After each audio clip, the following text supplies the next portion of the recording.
The geeks have spoken and been heard. You want more BG3 builds videos, and apparently you want more Companions of the Hall. So, I aim to please. Here is Bruenor Battlehammer. Couple notes before we get started. Bruenor actually has an official 5e character sheet on D&D Beyond. So, I mainly used what is available on D&D Beyond, but I had to change some things up to make it fit within the confines of Baldur's Gate 3. So I'll leave the link to that character sheet in the description so that you can check it out for yourself and compare what I did versus what they did. And now we'll get started on the basics of the build. So of course we're going to choose Dwarf for the race. Now the sub-race is the first thing that is going to vary from the official build. In the official build, Bruenor is a mountain dwarf, which does not exist within BG3. The equivalent would be the shield dwarf. However,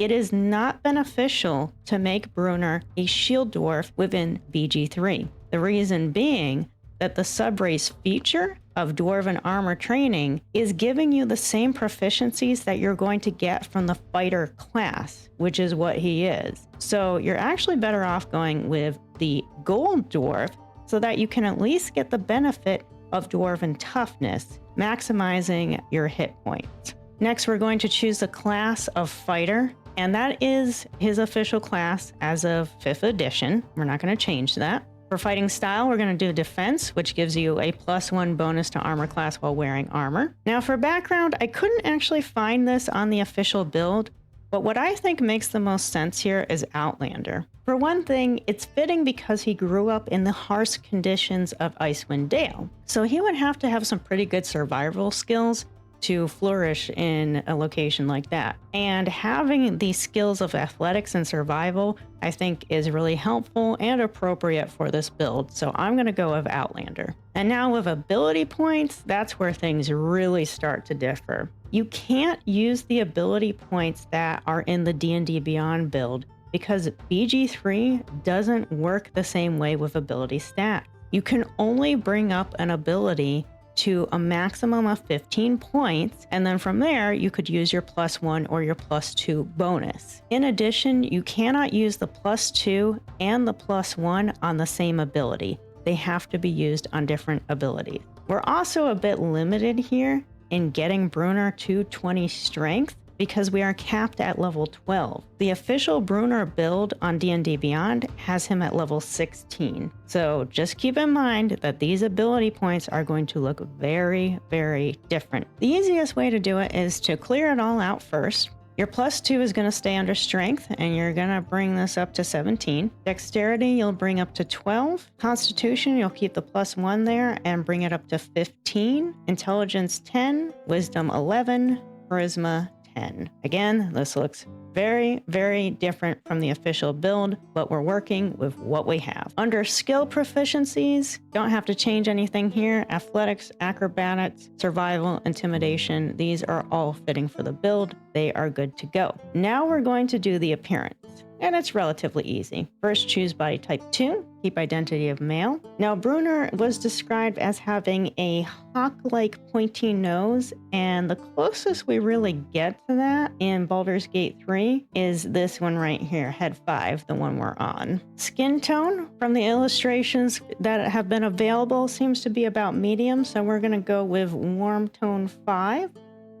For scarring, we're just gonna skip over this for now and assume that we're building him prior to when he lost his eye, because there's not really a scar here that properly represents that injury. We're going to skip over body art as well and go to eyes. We know from the description that he has blue eyes. We're going to go with blue 2. Skip over makeup and go down to hair. Now, nothing in BG3 without adding mods, of course, really has the wildness and the raggedness of what you would normally see on an illustration of Bruenor. However, we do have something kind of close, and it is called Conqueror. So again, not really as long and wild and shaggy as what we see in the illustrations, but it's close enough. For hair color, we know that his hair was red and wild, so we're going to go with Ginger 5. And then under highlight, we're going to choose Orange 4 and set it as an intensity of 30%.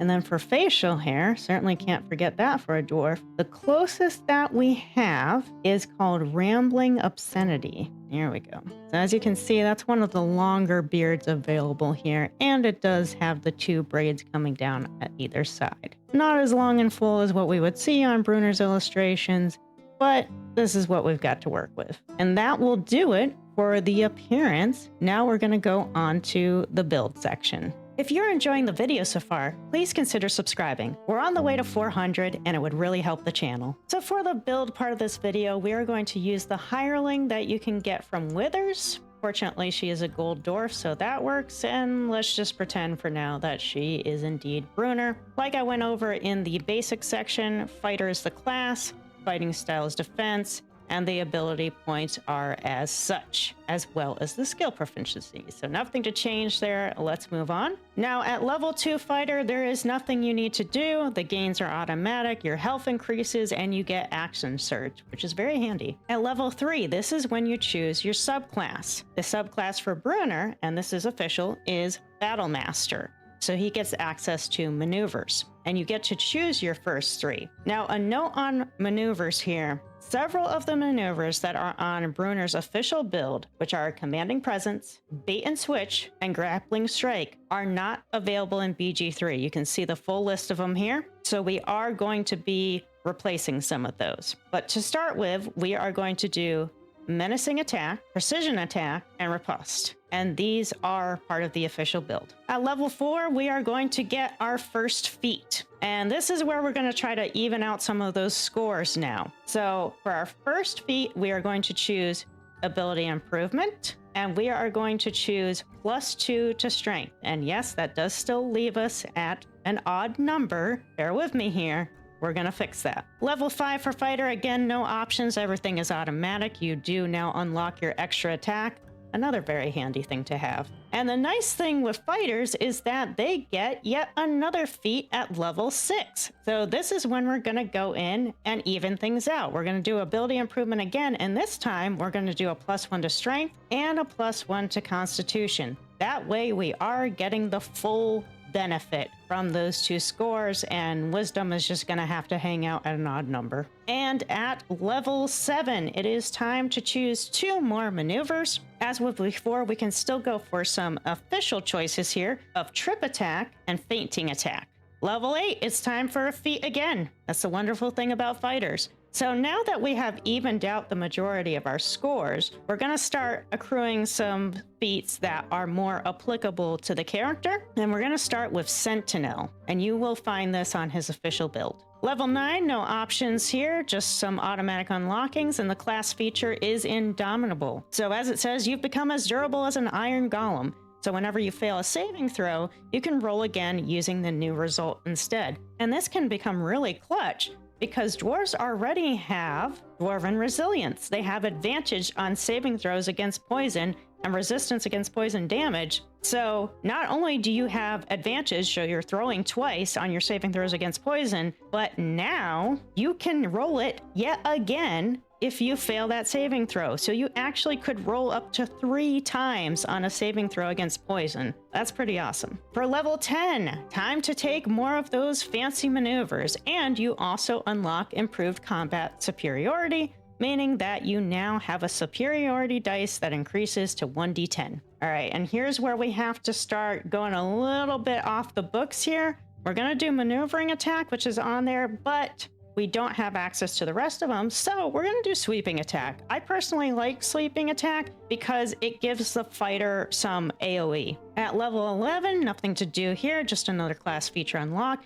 Improved Extra Attack. You can make 2 additional attacks after attacking with your main hand weapon. Again, a little roguelike here. And now at level 12, we are choosing our final feat, and this is where we cap off. BG3 is capped at level 12, so this is the last of it. We are going to go with the official choice here of Lucky. I'm assuming that the official build has Lucky down, not just because it is just a useful feat, but also because Bruenor has had some pretty supreme luck during some of his battles. And there you have it. It's a pretty easy build. It's pretty straightforward. He's a dwarf and he's a fighter, but I'll throw in a couple bonuses for you. If you would like to take your role playing to the next level, There are some weapons, armor, and shields that you can use to be more Bruenor-like. For the weapons, we have the Witchbreaker Battle Axe, which you can purchase, or I guess loot, from the seller in the gift creche. The Thermodynamo Axe, which you can purchase from Damon at the Last Light Inn. For armor, we have the Adamantine Splint, which can be forged in Grimforge. There's also Dwarven Splint Mail, which you can purchase from Lan Tarv at Moonrise Towers. You will, however, need to ask to see the extended stock. And for shields, you have the Safeguard Shield, which you can purchase from Damon at Druid Grove. And you have Absolute's Protector, which you can loot from Disciples Rel in Moonrise Towers. If you found this video enjoyable or helpful in any way, please leave a comment, a like, consider subscribing. We're on the way to 400, and I hope to see you in the next one.